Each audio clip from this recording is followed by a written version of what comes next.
नमस्कार दोस्तों, versus of wisdom में आपका स्वागत है। आज हम श्रीमद्भागवत पुराण के प्रथम स्कंद के 10वें अध्याय का अध्ययन करेंगे, जिसमें भगवान श्री कृष्ण के अवतार और उनके दिव्य कार्यों का वर्णन है। यह अध्याय हमें सिखाता है कि कैसे भगवान धर्म की रक्षा और अधर्म के विनाश के लिए विभिन्न युगों में अवतरित होते हैं। आइए इस ज्ञान की गहराई में उतरें और अपने जीवन में इसके महत्व को समझें। युद्ध के उपरांत हस्तिनापुर में शांति का वातावरण था। पांडवों ने अपने राज्य की स्थापना कर ली थी और धर्म का पुनः स्थापन हो चुका था। भगवान श्री कृष्ण, जिन्होंने इस महान परिवर्तन में महत्वपूर्ण भूमिका निभाई थी, अब द्वारका लौटने की तैयारी कर रहे थे। उनकी दिव्य उपस्थिति से हस्तिनापुर का कण कण प्रकाशित हो रहा था, मानो सूर्य की किरणें स्वयं नगर को आशीर्वाद दे रही हों। युधिष्ठिर के राजमहल में श्री कृष्ण ने अपने प्रस्थान की घोषणा की। कुंती माता, जो कृष्ण को अपने पुत्र के समान मानती थी, उनके चरणों में झुक गई। उनकी आंखों से अश्रुधारा बह निकली, जैसे गंगा स्वयं उनके हृदय से प्रवाहित हो रही हो। कृष्ण ने उन्हें उठाकर आशीर्वाद दिया और कहा, माता, आपके पुत्रों ने धर्म की रक्षा की है, अब यह राज्य सुरक्षित हाथों में है। द्रौपदी, जिनका हृदय कृष्ण के प्रति अगाध भक्ति से भरा था, अपने आंसुओं को रोक नहीं पाई। वे कृष्ण के समक्ष आई और कहा, सखा, आपने हमेशा मेरी रक्षा की है। मेरे सबसे कठिन समय में भी आप मेरे साथ थे। आपके बिना यह महल सूना हो जाएगा। कृष्ण ने मुस्कुराते हुए उत्तर दिया, सखी, मैं कभी दूर नहीं होता। जहाँ भक्ति है वहाँ मैं सदैव विद्यमान हूँ। तुम्हारे हृदय में मेरा निवास है। अर्जुन, कृष्ण के सबसे प्रिय मित्र और सखा, उनके प्रस्थान की कल्पना मात्र से व्याकुल हो उठे। उनकी आंखों में वह सभी क्षण झलक रहे थे जब कृष्ण ने उन्हें गीता का ज्ञान दिया था, जब वे एक रथ पर साथ साथ युद्ध में गए थे। अर्जुन ने कहा, हे कृष्ण, आप मेरे सारथी, मेरे मार्गदर्शक, मेरे सब कुछ हैं। आपके बिना मैं अधूरा हूँ। कृष्ण ने अर्जुन को समझाते हुए कहा, पार्थ, हमारा संबंध समय और स्थान से परे है। मैं तुम्हारे हृदय में हूँ और तुम मेरे हृदय में। भक्ति का यह बंधन अटूट है। जब भी तुम मुझे याद करोगे, मैं तुम्हारे साथ होऊंगा। जैसे सूर्य दिखाई न देने पर भी अपना प्रकाश फैलाता है, वैसे ही मैं भी सदैव तुम्हारे साथ हूँ। उनके शब्दों में इतनी शक्ति थी कि अर्जुन के हृदय में एक नई ज्योति जाग उठी। भीम, जिनकी शक्ति का लोहा सभी मानते थे, कृष्ण के सामने एक बालक की तरह भावुक हो गए। आपके बिना हम कहाँ होते। कृष्ण ने उन्हें आशीर्वाद देते हुए कहा, विकोदर, तुम्हारी शक्ति तुम्हारे धर्म में है। धर्म का पालन करते रहो और मैं सदैव तुम्हारे साथ रहूंगा। युधिष्ठिर, जो अब हस्तिनापुर के धर्मराज थे, कृष्ण के पास आए और विनम्रता से बोले, हे जनार्दन, आपके मार्गदर्शन के बिना मैं इस राज्य का भार कैसे संभालूंगा। आपकी बुद्धि और ज्ञान ही मेरा सहारा है। कृष्ण ने मुस्कुराते हुए उत्तर दिया, धर्मपुत्र, तुम्हारे हृदय में सत्य और न्याय का वास है। इन्हीं गुणों से राज्य का संचालन करो और सदैव धर्म को प्राथमिकता दो। मेरा आशीर्वाद सदैव तुम्हारे साथ है। सुभद्रा, जो कृष्ण की बहन और अर्जुन की पत्नी थी, अपने भाई के प्रस्थान पर अत्यंत दुखी थी।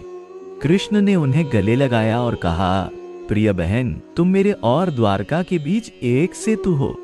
तुम्हारे माध्यम से यह परिवार हमेशा मेरे साथ जुड़ा रहेगा। अपने पुत्र अभिमन्यु को धर्म और साहस के मार्ग पर चलना सिखाओ। सुभद्रा के आंसू उनके वचनों से शांत हो गए और उनके हृदय में एक नई शक्ति का संचार हुआ। विदुर, जो ज्ञान और विवेक के प्रतीक थे, कृष्ण के पास आए और उनके चरणों में प्रणाम किया। कृष्ण ने उन्हें उठाकर आलिंगन किया और कहा, विदुर, तुम्हारी बुद्धि और विवेक ने इस राजवंश को बचाया है। तुम धर्म के सच्चे रक्षक हो। विदुर ने कृष्ण से पूछा, प्रभु, क्या हम फिर मिलेंगे।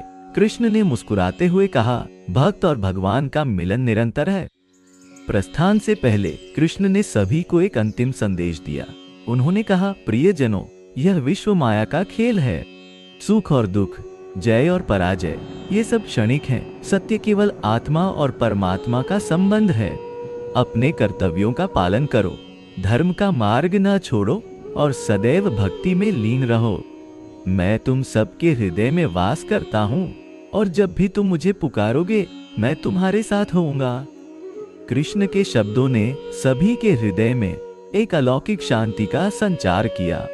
उनकी वाणी में ऐसी शक्ति थी कि हर व्यक्ति को लगा जैसे कृष्ण सिर्फ उन्हीं से बात कर रहे हों। महल में एक दिव्य प्रकाश फैल गया, जैसे सूर्य की हजारों किरणें एक साथ चमक उठी हों। सभी के मन में विरह का दुख था, लेकिन कृष्ण के वचनों ने उन्हें एक नई दृष्टि और शक्ति प्रदान की थी।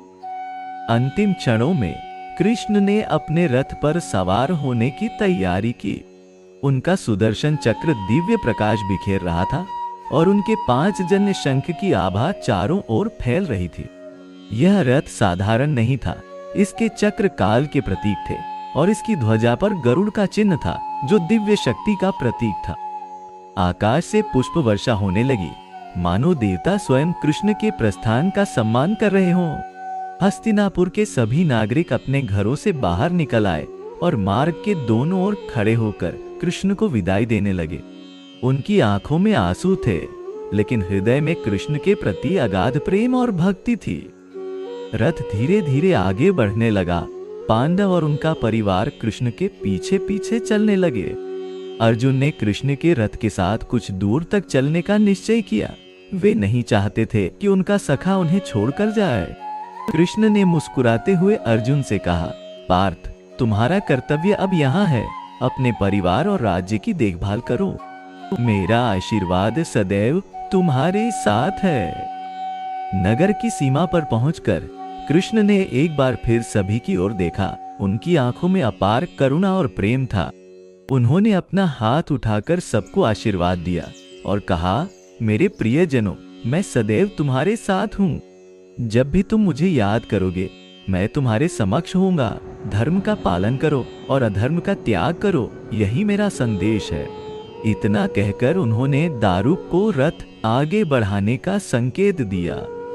यह प्रकाश इतना तेज था कि सभी लोग अपनी आंखें बंद कर लेने को विवश हो गए। जब उन्होंने आंखें खोली तो कृष्ण का रथ दृष्टि से ओझल हो चुका था, लेकिन उनका प्रकाश और उनकी उपस्थिति अभी भी महसूस की जा सकती थी। पांडवों ने अपने हृदय में कृष्ण के वचनों को संजोया और हस्तिनापुर लौट आए। उनके चेहरों पर विरह का दुख था, लेकिन आत्मा में एक नई शक्ति और दृढ़ता थी। युधिष्ठिर ने सभी को संबोधित करते हुए कहा, भाइयों, कृष्ण हमारे साथ है, भले ही वे दिखाई ना दें। उनके आदर्शों और शिक्षाओं को अपने जीवन में उतारें और उनके बताए धर्म के मार्ग पर चलें। यही उनके प्रति सच्ची श्रद्धांजलि होगी। मार्ग में कृष्ण ने कई गांवों और नगरों से होकर गुजरे, जहां लोग उन्हें देखकर आनंदित हो उठे। हर जगह लोग उनके दर्शन के लिए उमड़ पड़े और कृष्ण ने सभी को अपना आशीर्वाद दिया। उनकी मुस्कान और उनका प्रेम हर हृदय को छू रहा था, जैसे चंद्रमा की चांदनी हर कण को प्रकाशित करती है। सुनहरे द्वारों वाला यह नगर समुद्र के किनारे बसा था और इसकी भव्यता देखते ही बनती थी। नगर के लोग अपने प्रिय द्वारकाधीश के स्वागत के लिए सज धज कर तैयार थे। जैसे ही कृष्ण का रथ नगर में प्रवेश किया, शंख नगारे और दुंदुभियां बज उठी। आकाश में फूलों की वर्षा होने लगी और सभी लोग जय श्री कृष्ण के उद्घोष से नगर को गुंजायमान कर रहे थे। द्वारका में प्रवेश करते ही कृष्ण के मन में हस्तिनापुर के अपने प्रियजनों की याद आई। उन्होंने मन ही मन पांडवों और उनके परिवार को आशीर्वाद दिया। उनके होठों पर एक मंद मुस्कान थी, जैसे वे जानते हो कि धर्म की स्थापना का उनका कार्य सफल हुआ है। अब वे अपने दिव्य निवास में लौट आए थे, लेकिन उनका हृदय अभी भी उन सभी भक्तों के साथ था जिन्होंने उन्हें अपना सर्वस्व अर्पित किया था। इस प्रकार भगवान श्री कृष्ण ने हस्तिनापुर से द्वारका की यात्रा पूरी की। उनका प्रस्थान एक अध्याय का अंत नहीं, बल्कि एक नए युग की शुरुआत थी। ऐसे युग की जहां धर्म और न्याय का शासन था। उनकी शिक्षाएं और उनका प्रेम आज भी हमारे हृदय में जीवित है, और जब तक भक्ति का दीप जलता रहेगा तब तक श्री कृष्ण की दिव्य उपस्थिति हमारे साथ रहेगी। मित्रों, आज हमने भागवत पुराण के इस अध्याय से भगवान के अवतारों के बारे में बहुत कुछ सीखा।